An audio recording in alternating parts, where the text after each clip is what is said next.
Welcome back to the Recovery Tapes for episode number 33. My name's Gary and I'm your host. And today's guest is somebody who I keep very close on social media to me. I'm constantly checking the page, watching the reels. And the reason why I've got today's guest on is because when you're in recovery or you've been in recovery for X amount of time, there's still other recovered addicts that you need to follow to keep yourself in check. And I thought, due as we are in the season of the recovery stuff before I get back into the business and the other sort of, you know, other recovery stuff around some gym people and some food. Last week we had a doctor and that. Today's guest is somebody that I hold in very high regards, and this is going to be a good episode, everybody. So can you please introduce yourself, mate? Yeah, I'm Ben Lowe. I was addicted to anything I could get my hands on for probably 17 years of my life. For 8 years of that, I was using meth every single day. The only time I wasn't using meth during that time was when I was in prison, which was about 4 years in total. I'm a father, I'm a partner, and I regard myself as a leader in the community, helping other men to become the father, partner, and leader they were born to be. What a fucking great way to start the podcast, man. I feel like there's not too many of you, but we definitely need more of you in the community and stuff. So what was life like for you before everything went sideways, man? Honestly, man, growing up for me was like, I guess from the outside looking in, you'd probably say that, life was pretty good. I grew up in a good house, in a good neighborhood, went to good schools. My parents were together. Like from the outside looking in, bro, I probably had what you would call like the perfect life, the white picket fence Australian dream. And the thing was, from a very young age, I always knew and felt like I didn't fit in. I was always a black sheep. I was always pushing the boundaries. I was always, if you said black, I'd say white. I was always going against everything that I guess the authority or people around me that were above me said. So as a kid, I was a rat bag. I was, cheeky. I was naughty, and everything up until about 13 years old was just, playful childhood shit. So 13 years old, my parents got divorced, and at this point in my life, I decided that that event meant that my dad didn't love me. He didn't care about me and my sister, and that was the story that I carried for a very, very long time. And obviously that caused a lot of pain for me as a young man. However, around that time was when I started hanging out with a lot of people who were a little bit older than me, and I got introduced to alcohol. Now, it wasn't my first like occurrence with alcohol. I think being 13 years old and having friends over for sleepovers, my dad was a big drinker, so he'd drink a bottle of scotch a night. And so we'd steal a little bit and we'd get a little bit drunk or whatever it might be. And I started hanging around older people and they were drinking as well. And, there was a couple of times there where I got absolutely rotten drunk. And I think at the time it made me feel good, right? Because when we drink or when we use drugs, there's only two things we're looking for. It's either to feel less bad or feel more good. Very simply put, obviously there's a lot more to it. But I mean, if we look at like the high level of what we're trying to achieve, it's one of those two things. And I realized that alcohol was something that made me feel more good because I didn't feel too good about myself. And so I learned at the age of 13 that alcohol was the easiest way for me to feel like I was enough, if you like. Yeah. And this started a very, very toxic cycle of using substance to meet my own needs. So, I mean, that's high level what life was like for me when I was younger. Yeah, I feel like a lot of people will be able to relate to that as well, eh? Especially in Australian culture, especially for us as sort of because I 100%. think you're around the same age as me. I think, eh, about 32, 33, I think. So Yeah, I'm going back, 34, bro. Yeah. yeah, right. So going back to those days of sort of 12, 13, 14. I mean, we idolized some of the older guys that would drink in and partying and doing drugs, or seeing our dads or brothers or fucking whatever it was. It was sort of like a cool thing to be doing at that time, wasn't it? 100%, like we looked at the people around us that were doing that sort of stuff, and I guess for me, looking up to these older guys that had girls around them, they were partying, they were, they looked like the men, right? They looked like the men, and so I thought to myself, like, if it's good enough for them, it's good enough for me. And once again, coming from a place where I feel like I didn't fit in, the easiest way for anyone to fit in is have drugs and alcohol, right? Because all of a Yeah. sudden you've got all these mates, and I guess that was another thing as well, was being someone that really didn't feel significant as a kid, didn't feel important, and I could get my significance and I could get my need for significance and connection met by being the one that could drink the most, being the one that could get the most fucked up, being the one that could take the most drugs, whatever it might be, right? But it was really winning by losing, but it was still the way that I was getting my needs met at a young age. Yeah, man, 100%. I can really relate to that as well. Trying to be, for me, it was more the weed. Like, I used to smoke with some of the older guys, and they would be punching bongs, man, like just fucking ridiculous sized cones. They like thumb screwing cones, and it was all about who could, smoke that huge cone and then, blow Yeah, that who could rip massive the whole thing chamber. through, right? Yeah, man. And then so like for me, one of my goals that I had as a young fella was like, all right, I can't greenie, I can't whitey out in front of the older boys. And so I would always like push myself to smoke that one or two more and be like fucking able to sit with them. Whereas some other guys the same age as me would be whiteying and yakking and shit, and they'd all be laughing at them. And I'd just be happy that it wasn't me that was getting laughed at, you know? Yeah, that's right. You're one of the cool kids, in other words, right? It's like this is Yeah. where I fit in.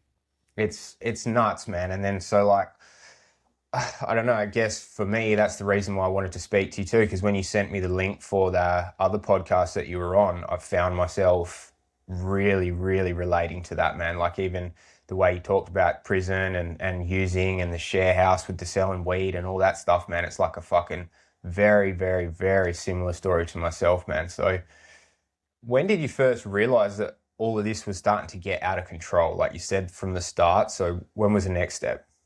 Yeah, man. Well, I guess like if we go back to what I was talking about before, so 13 learned how to use alcohol to suppress my emotions.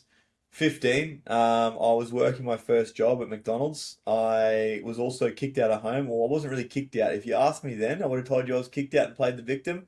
But my parents gave me an ultimatum. They said if you don't like the rules, then you can fuck off. And so that's exactly what I did. So I moved out of home at 15 years old, and here I was out in the big bad world all by myself. And I was trying to go to school, do my year 12.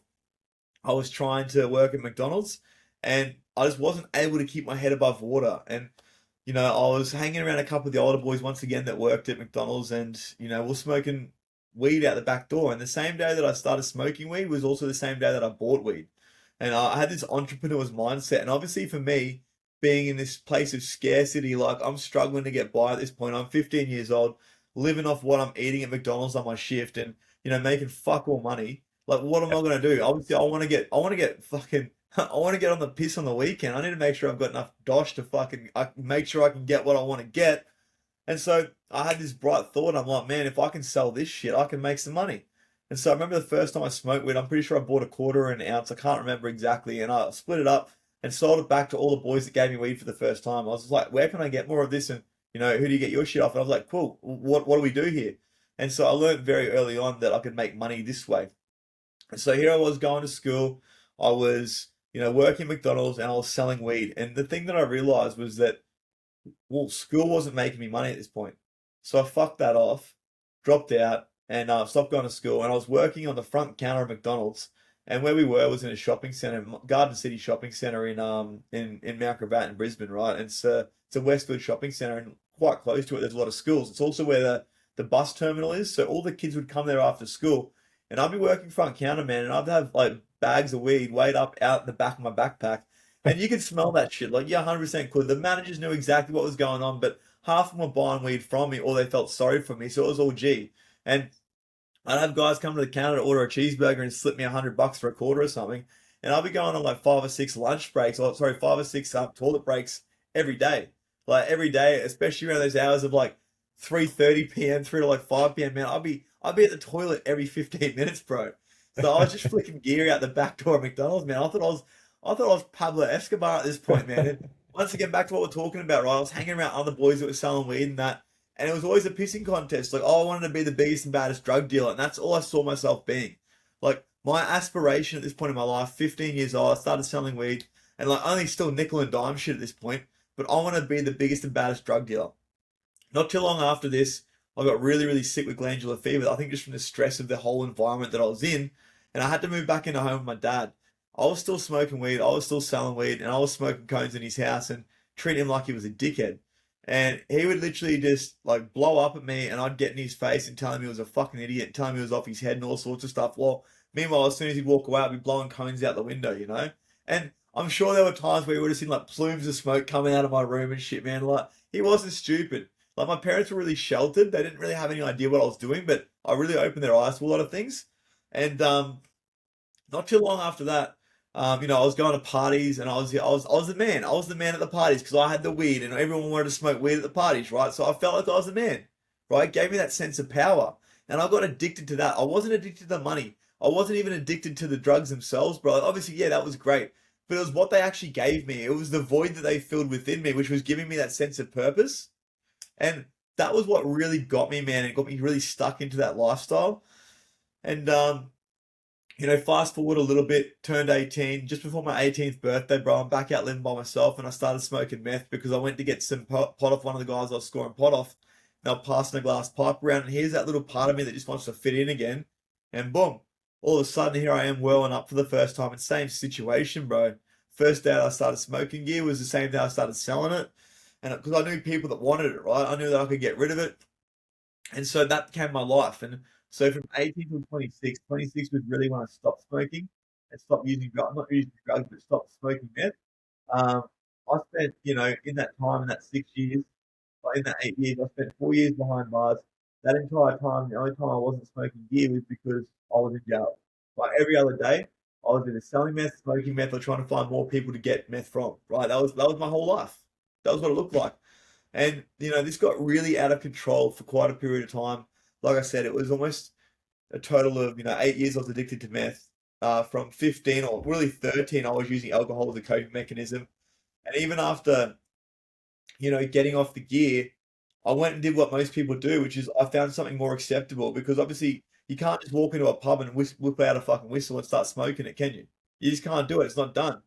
But going for a stripe in the bathroom, that's what everyone does. Let's go for a couple of chalkies and get on the beers.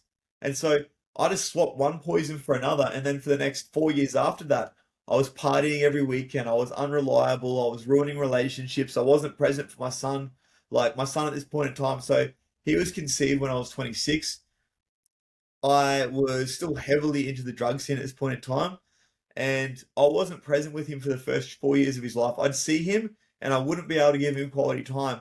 I'd be there, but I wasn't actually present. He would beg for my attention, slap my phone out of my hand, and I'd be too busy on Tinder trying to find who I was going to root that weekend. Like that was my life. Once again, I thought I was the man. I was looking for everything that I could possibly do to escape who I'd become because I couldn't handle the fact of looking myself in the mirror and being sober. I hated who I was. And so the real turning point for me when I really realized this was getting out of hand, well, there was a couple, right? So at one point in time there, I was, obviously tied up in the drug world pretty heavily at this point.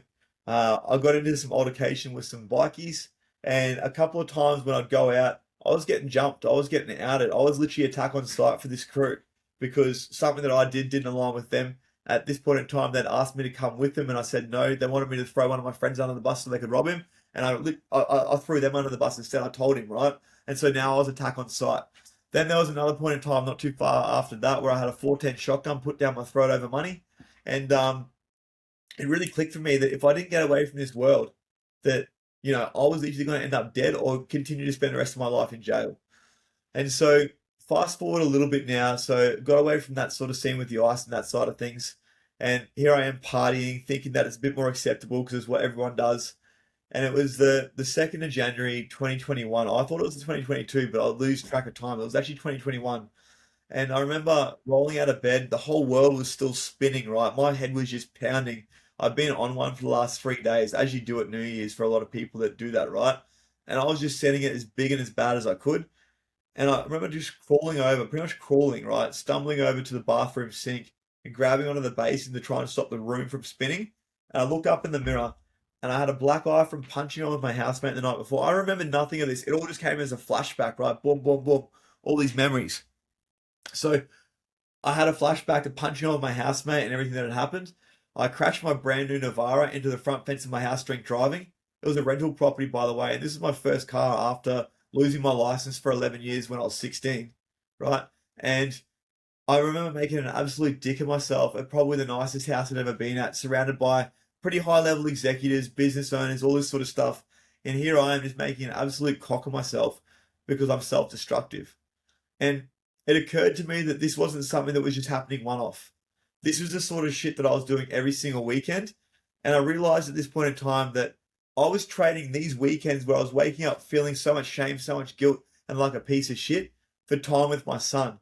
I was trading these weekends for time working on my business. I was a personal trainer at the time.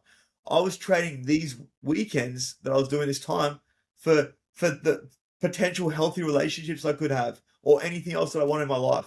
I was really just sabotaging myself and keeping myself at a level where I felt comfortable because in my mind, I felt like the biggest piece of shit. And so if I didn't act in alignment with who I was, then I didn't feel like I was being right. Anytime that I'd get away from being a bit successful or sorry, get away from being who I was and be a bit successful, I'd fuck it up. And I knew at that moment that if I didn't choose to make this change at this point, this was going to be my life forever. So that very day, I made the choice to start getting sober, and it didn't just happen overnight, right? When I put the pipe down, I put the pipe down straight away. But what did I do? I picked up the bag and the bottle, right? Like I could easily put the pipe down. That was no problem. That was easy because it was either I keep running in that world and potentially end up dead, or I get away from that and choose a better life. However, the life that I chose was what I saw as being familiar, which was, still drugs and alcohol, but just in a more glamorous setting.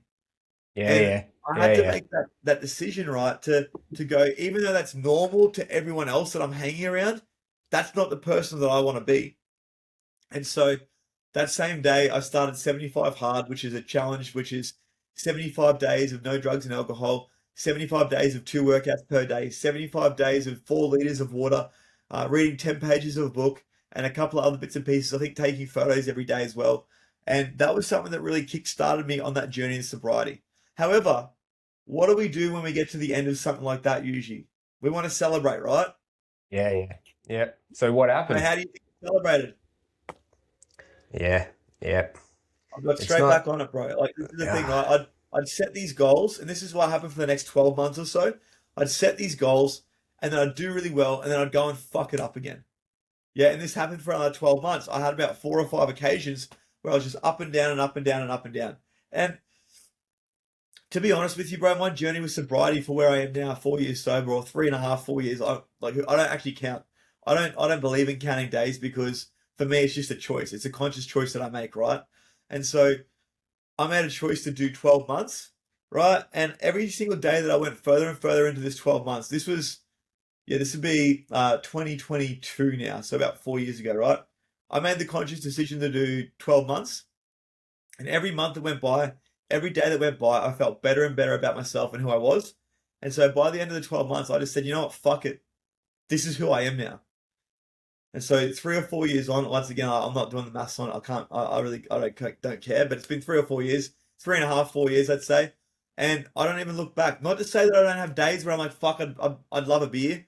I'd be mad to get on a bender with the boys, but it's just it's a conscious thought now. It just comes up and I let it pass. It's not yeah, something that worries me because my identity from who I was to who I am today are two completely different people. And I think this is what most people get wrong when it comes to trying to get sober. They think the drugs and the alcohol are the problem, but they're not. The drugs and alcohol are never the problem. They're only ever a solution.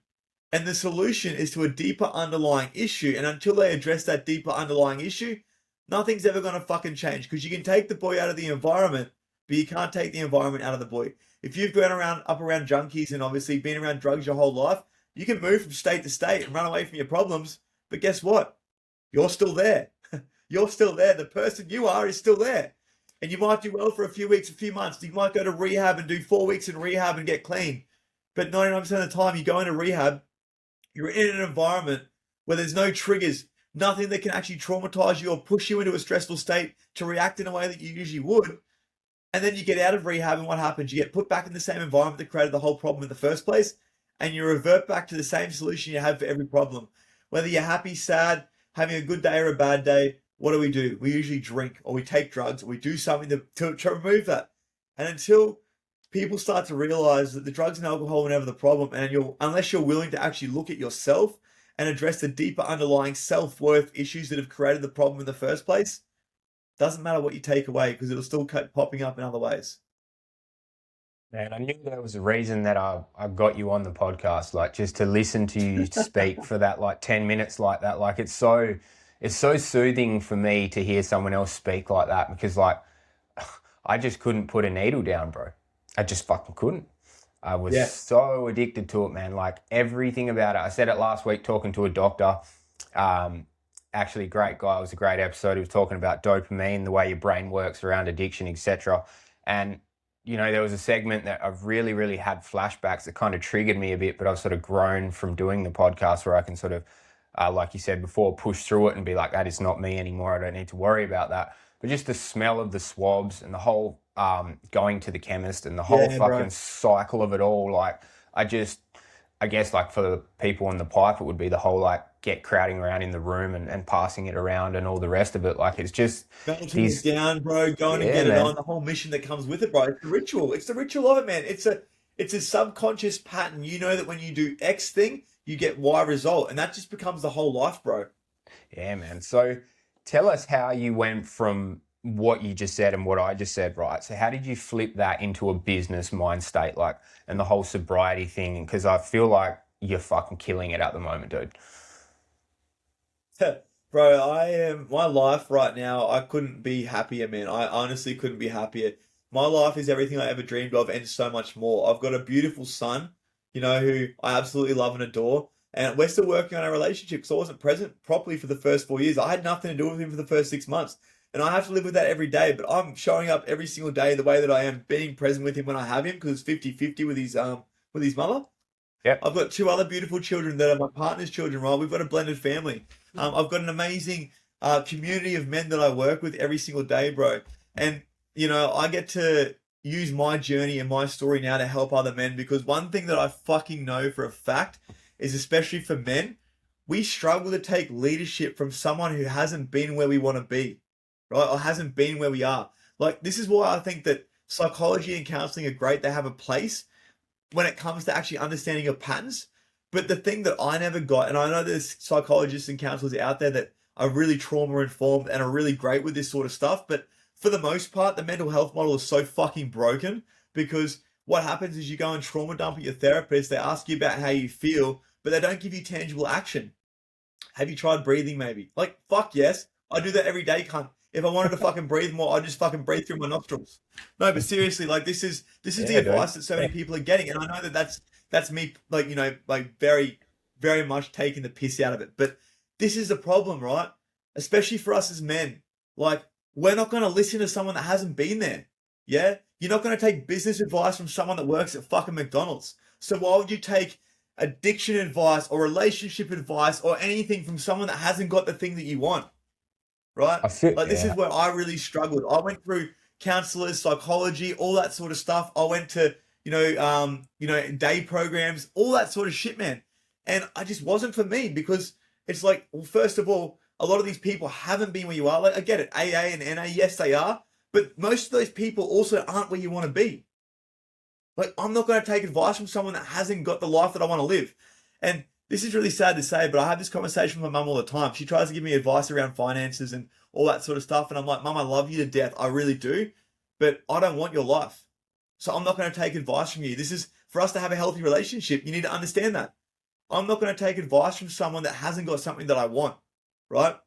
And Even if it when is it your own comes mum. to the mental health model and the traditional way of dealing with things, I think that there's a certain level where textbook is great, but if you haven't got that lived experience, it's actually something that men lose respect for, which is why so many men give up on this sort of journey because they go and try the traditional methods, psychology, counseling, AA and NA, and they go, this isn't fucking for me, so I'll just give up. I'm just going to go back to doing what I've always done. And 99% of the men that I work with, bro, they come to me from that place. They've gone to rehab, they've gone to AA, they've gone to NA, they've gone to psychology and counseling and all the things they thought that would help, and they haven't got what they needed. And a lot of the time it's because, once again, they're not going to respect someone that hasn't got what they got or hasn't got what they want. And so for how I went from where I was to where I am today, bro, it was not fucking something that happened overnight. I didn't just click my fingers and become this man. I had so many slip ups along the way. I had so many failed relationships along the way. I had so many arguments and, traumas and conflicts and things that happened in my life. I almost lost when I was a personal trainer. I almost quit and went back to a 9 to 5 job so many times. I had so many trials and tribulations, but every single time I put one foot in front of the other and just kept getting on with it. And I made the decision that I would never be the person that I was once upon a time. And I started to act in alignment with who I wanted to become. I got really clear on the life that I wanted, and I got really clear on the life that I had. And I made a conscious choice and had a really big realization that who I was wasn't going to get me to where I wanted to go.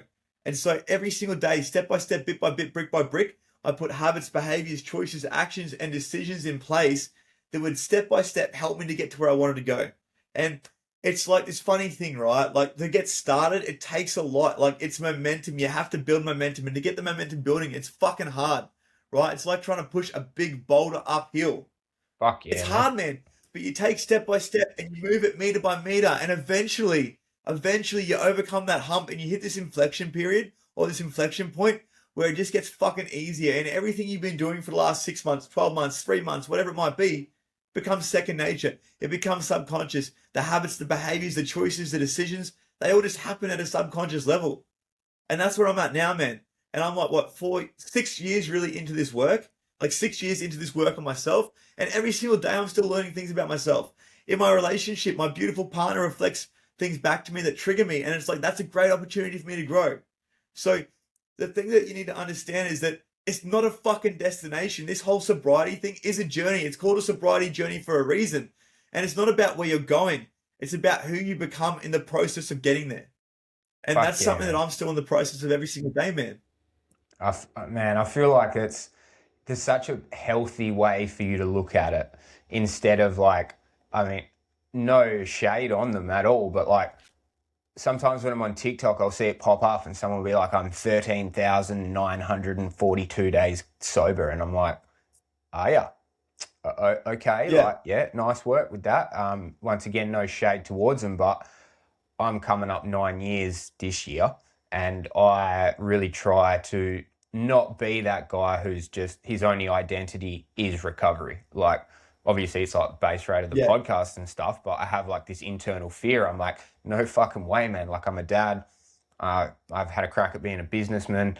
I've got a beautiful relationship with my partner. You know what I mean? I know X amount of people. I'm starting to meet people from being a podcaster. I've got dreams that I want to follow so I don't have to work a 9 to 5, rah, rah, rah, rah. And then you sort of see other people who are just living this continuous day of just eating how many days they've been recovered. And like, it's just fucking crazy, eh?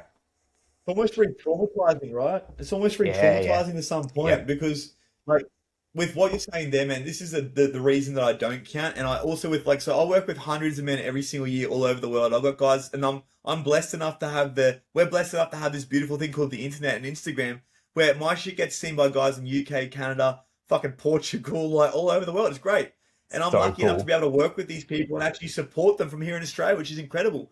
But the thing that I do with every single one of the men that I work with is say, don't count your fucking days because Yeah, you're not nice. counting down a day until your next slip up. And the thing is, even if you do have a slip up, this is the thing. If you've got 100 days up and that's your whole celebration, then when you go back to day one, what does that invoke? That invokes more shame. And when we get stuck in that cycle of shame, a lot of that time, that's what causes people to continue to use. And this is what I see with so many of my friends that have been in those sorts of movements, in those groups like the AA and NA. Once again, they do amazing work. They're great for some people, right? But I think there has to be another level above that where people take accountability and understand they do have power over their addiction, right? Yeah, fuck You have yeah. a fucking choice every single day. You pick the fucking pipe up, you put the fucking needle in your arm, you put the bottle in your mouth. It doesn't matter, right? Yes, you might be struggling with it at this point in time, but that's because you don't get to the root cause of what it actually is. And to say that you're powerless to your addiction every single day, what you're doing is giving the power away. You Yeah, no yeah. longer are Yeah, yeah. responsible for what takes place. You're outsourcing the blame, right? And so with the counting day thing, right, this is the thing I see so often in those communities is I was 150 days sober and then I fucked up for 3 weeks because I felt so much shame. And until I got to another point of rock bottom, did I then have enough pain to want to make a change to get out of the pain that I was in? And it's this Awesome. constant cycle of going from pleasure, from pain, feeling good and back to pain, right? Because we only have two motivators in life, pleasure Yep. or pain. And if you're always moving away from pain, I don't want to be this. As soon as you're not that, well, then what motivates you? Nothing, right? It's And then kind you of, need to be back in pain to get the motivation, which is why with all the guys I work with, I talk about pain and pleasure, right? If you're mm, moving away from pain, you always need pain to be in motivation or to be in momentum. If you're moving towards pleasure, you can always move the goalposts. And that's a yeah, healthier way to nice. live. Yeah, What are you nice. working towards as opposed to what are you running away from, right? I think like a friend of mine at the moment is in Thailand, right? And he has gone over there to go to a men's retreat and just basically discover himself, I suppose. You know what I mean? Like short of saying what he's actually doing, because I don't actually know what he's doing, but from briefly speaking to him the other week. And shout out to you, Tal, bro. You've been through a fucking shitload, and it's so good to just see him on a beach, bro. Like just on a beach with no shirt on, just like fucking woo, like fucking, on that Just movie The loving life, Beach. Like right? he is, bro. And like Yeah. I feel like some of the people in our friend group or old friend group probably wouldn't do that. Do you know what I mean? And I wanted to ask you Yeah. what your opinion is on just doing what the fuck you want to do without caring about what anyone else has got to say. Man, I think you should just go out there and do it, right? And I think that's the ultimate expression of self-worth, right? Yep. Because and this is one of the things I actually teach. So with the program that I run, we've got 3 blocks, right? It's a 6 month program. It's 12 weeks intensive, then 12 weeks maintenance. But the first 4 weeks is really around identity and self-discovery. So understanding who you are, what your values are, what your purpose is, and really learning how to live in accordance with your values. Hang on, cough. Like I said off air, bro, I'm fighting this sickness at the moment. Like it always happens when you've got something big happening as well. Anyways, so the second part is around relationships and communication, because the quality of your life will be dictated by the quality of your relationship, and the quality of your relationship is directly impacted by your ability to communicate, which is something that a lot of us men don't get taught to do.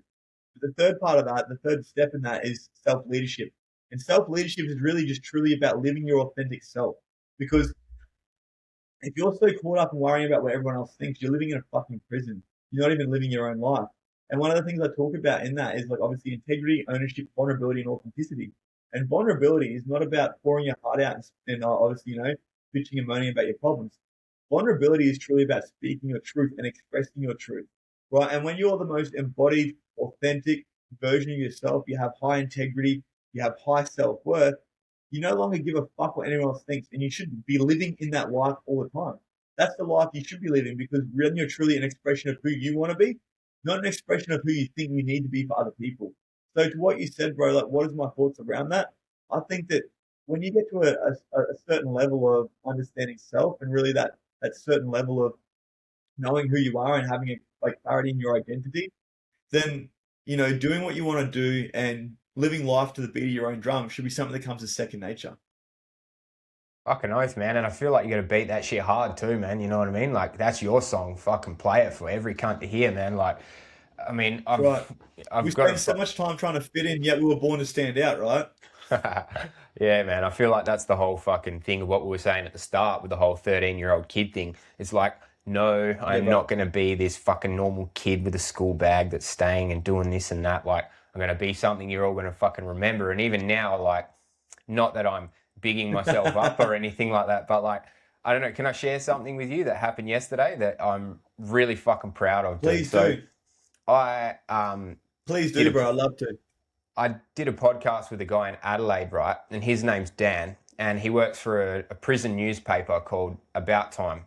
And what they do is they get people About what, inside. what's it called, sorry? It's called About Time. I'll send you some links for it. It's fucking Right. cool as, man. So what they do Yeah, yeah. is they get people to share their stories from inside prison or people that have got lived experience, like you were saying before, because it's easier for people to connect, right? And my followers are probably sick of me talking about this, but I'm so fucking proud of it. They've got iPads inside the prisons now, right? So if you go into a library in jail, Yeah. you can access these articles and shit like that. And so this guy put me forward as the Western Australian representative for this newspaper. And I just got my second article posted. So they tagged me on Instagram last night. And like, it's just so fucking cool to see my name and my stories and my own wording. Because like, I find I hold it really close to heart that I don't use ChatGPT. I sit there in the Yeah. mornings. I get up at 4:30 in the morning before I get ready for work, and I'll bang out like 15 minutes on this every morning, and then I'll compile it all up and send these articles off. And I just feel like it's this new wave of men helping men where, and you know this from being in prison yourself, man, like if you can fucking hear a story of like my story that I'm sharing, I feel like people are going to get help from that. And for me to be a part of Yeah, that and bro. have an 100%. oh man, like to have another man nominate me to do that as well for other men. I was like, fuck yeah, this is sick. Yeah, dude. Yeah, no, I love that, man. And what you said right there is so true. You know, something just really landed for me that I have never actually realized until this point. So, the only reason that I'm not in prison right now, and the only Hmm. reason that I'm not still doing the same shit, is because I overheard a conversation with a couple of lads when I was locked up in Woodford, right, in the yard, and we are talking, and they were telling us about one of the boys that we knew who had been out for a couple of years and doing really well, and because when he was in jail, right, he was more of like more of a head, like he was a bit of a head, bit of a leader, and he'd always lead us when it came to training, and so when he got out, he did his PT course, right, and I'd never fucking had any desire to be a personal trainer. I had never any desire to do anything apart from be a drug dealer. But I heard this story about this guy who got out of jail that I knew, who was a bit of a bad cunt, and he was doing really well, and he was fucking really healthy, and he had a mad like life, a great missus. He was doing well, making good cash, and that conversation really changed my life, bro. And so that was earlier on in my days in prison. I went to jail 6 times, and it wasn't until the sixth time when I got out and then I started my personal training course. But it was all due to that conversation. Like you said, hearing a story of hope from someone else. And I think that's why, obviously, you and I like doing this sort of stuff right now, having these sorts of conversations, because all it takes is for one person to hear this story and hear how we were and where we were in our journey to then see where we are today and go, well, fuck, I Yeah, want a man. piece of what he's got, right? Because, like again, once again, like back to what I was saying before, you're not going to take leadership or take hope from someone who hasn't been where you've been and isn't where you want to go. Yeah, man. I mean, like, and I suppose, like, I always have this thing in my head. Like, I heard this random shit a couple of years ago, and it was like, once a month, a man will think about ancient Rome or the Romans, or like at X amount of points in their life, like they're going back to these ancient ways of how men used to be in leadership, and or like Alexander the Great or whatever. You're always hearing about these conquests and these conquers, and there's always like this guy at the forefront of it who's like, no, fuck, I don't want that. I'm going to do what I want, you know. And every other bloke's like, fuck yeah, this guy's a fucking legend, man. Like, and so I feel like people like yourself and, you know, there's, yeah, there's a lot of guys I could mention. I don't want to start name dropping, but you know exactly who I'm talking about all over social media from the Australian recovery guys. I mean, some of them actually my dream guests to have on. Even like, you know, people like 360 and Pez, like what they do just from fucking getting around Australia, talking, going on podcasts and stuff like that. I feel like the wave for people to lead other people at the moment is like it's in fucking full motion, eh? And it's great as well to, and you would get this dopamine kick from it. Like once I used to get all my dopamine from just all these shit things in my life, and now I wake up and there's messages in my inbox and people are like, "Hey, bro, like I just saw your video." Da da da da da. I was just wondering what your opinion is on this, or could you give me any advice? And like, it's so good to get that same dopamine from something positive. And so the reason Yeah, I've bro. said that is for people listening, you know, all the stories that we've just shared, stuff that you've said, like there's a process that you have to go through. And if you're listening now and you're in recovery and you're listening to the story and stuff like that, like please don't be down on yourself. Please don't think that this isn't for me or I'm not worth enough or I just can't get my head around it because like you've just heard from today's guest, I mean, this is just something that you have to really build over time and don't stop following your dreams. So that was led into one of the next question, man. I wanted to ask you about like what do your dreams mean to you as a man, bro? Because I'd love to hear your opinion on that. Okay, so when you say what do my dreams mean to me, you mean like let me ask to make sure I'm understanding this correctly. What do Yep. my specific dreams mean to me, or what does it mean for me to have dreams as a man? I guess we can phase the question into sort of two there because it will make it a better answer. But like, yeah, when you were in a bad spot and you had this dream of being sort of who you are today, how much did that mean to you, man? Gotcha. Man, at that point in time, it it was a pipe dream, bro. It really was. It was just Yeah, this thing off in my great head answer. that I thought I'd never be able to achieve, right?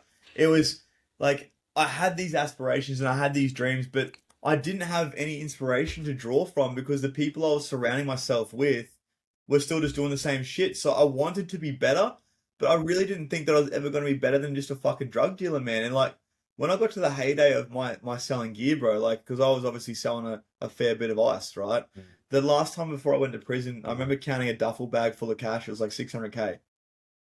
And I was like, this is it. I've made it. I'm in the big league, right? You know, I was putting like 2 or 3 grand through the pokies every day. I was fucking smoking gear, eating Xannies, drinking, fucking going to Pacific Fucking Fair hell. at the Gold Coast and buying whatever I wanted. Fucking at the time I was wearing like G Star Raw and all that sort of shit, man. I thought I was the Yeah, man. yeah, And yep. so I thought this was like the height of how I was going to get. But obviously being in jail and getting sober, my only dream was to be able to turn this around. My only dream was to break this cycle. And, I couldn't see past where I was. And I think a lot of people will really relate to this. I couldn't forecast where I wanted to be. And it's only been just, I can see myself one step ahead and one step ahead and one step ahead. And every time I could see myself one step ahead, as soon as I reached that step, I'd look for the next step. Right. And it wasn't until, let's say, 3 or 4 years ago when I was actually once again like I was actually clean and sober that I could actually start to forecast and see what I wanted for the future anywhere further than like a year or two. And like now Yeah. I've got 10-year goals and I know where I'm going to go. I know where I'm heading. I know what life looks like. And where I am today, if you had told me 10 years ago when I was sitting in a prison cell or 7 years, 8 years ago when I was sitting in a prison cell, this is where I'd be, I'd tell you you're fucking smoking crack, right?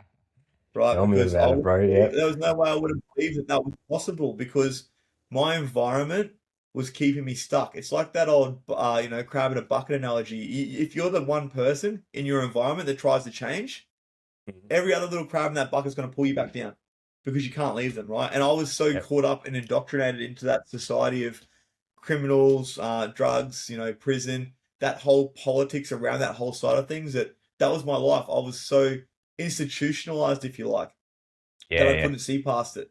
But when I started to get clear vision of that I can be better and I got these little glimpses of hope or I'd see other people that I knew that were doing well, those were the things that I latched onto. And so I just had to find people to use as mentors. I had to find people to look up to. And I had to get the fuck out of my own way and realize that, I didn't have all the answers. And what I was doing wasn't what I wanted to continue doing. And so I had to find someone who had already been where I had been to follow, to step in their footsteps. Because if you're going to walk across a frozen lake, right, you want to walk in the footsteps of someone else that's already been there. You don't want to run that shit by yourself, right? Fucking You nice, got a man. chance of falling in, slipping and stumbling, and it's what we call collapsing time. When there's someone that's already been there themselves, what you do is you bring that time down to this as opposed to taking 10, 15, 20 years to get to where you want to go. And Yeah, right. that's not just applicable when it comes to sobriety, right? That's applicable when it comes to business. That's applicable when it comes to relationships. That's applicable when it comes to every area of life. And the thing that really helped me to forecast my vision and really get clear on what I wanted was being around bigger thinkers than I was. Yeah, Finding a yeah, room man. that made me feel like I was really fucking small and then fucking just immersing myself in that because, you know, you'll only think as big as the environment that you're in. It's why, a lizard will only grow, a lizard or a snake will only grow as big as its tank because we Yep. can only grow to the size of the environment that we're in, right? And so I started getting really, really, really good at getting myself into the right rooms and getting myself around the right people until I could finally start thinking big. Like for instance, when it came, and I'm going to use business as an example, right? Yeah, yeah. I'll use business as an example.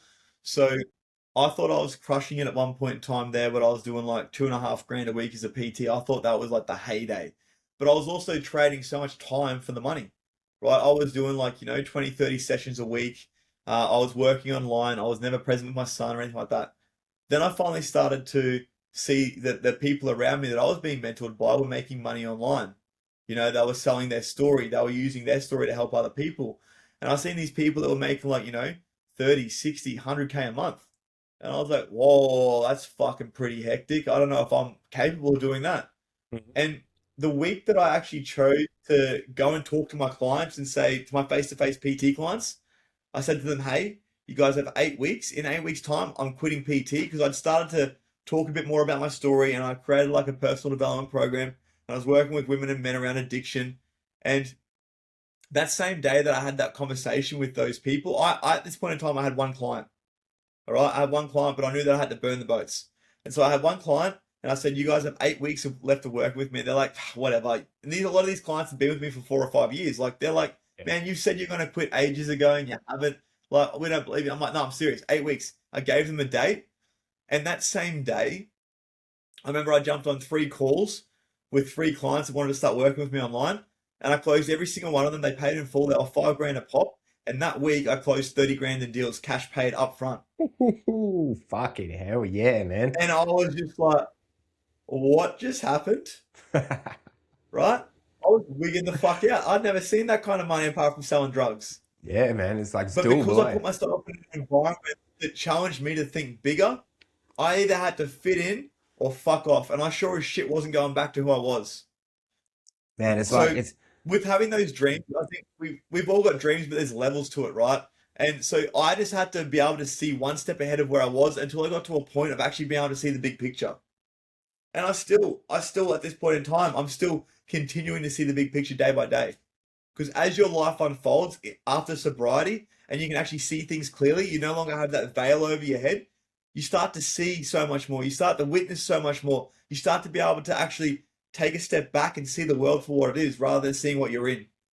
yeah, Does that yeah, answer your question? I think it does. fuck yeah. That was so, man, like this has only happened with 2 people, right? And you're the second person. So I actually have a whole podcast set out with questions, everything like that.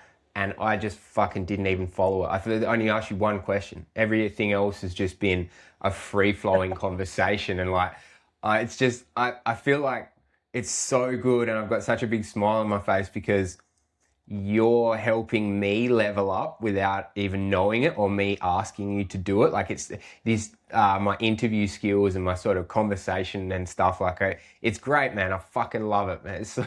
It's just this whole ride that I'm going on versus what you've just said. Like I'm on my beginning point of it from what you were saying as well. And just like, even, some of Yeah, the, bro. like I won't go too much into it and fucking carry on in that, but yeah, I got an email from someone who said they wanted to collab with me, and it's sort of like my first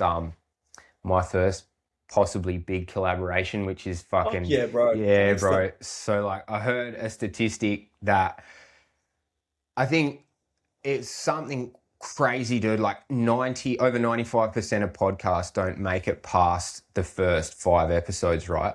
And then apparently after First that, 10, bro. You're in the top 1%.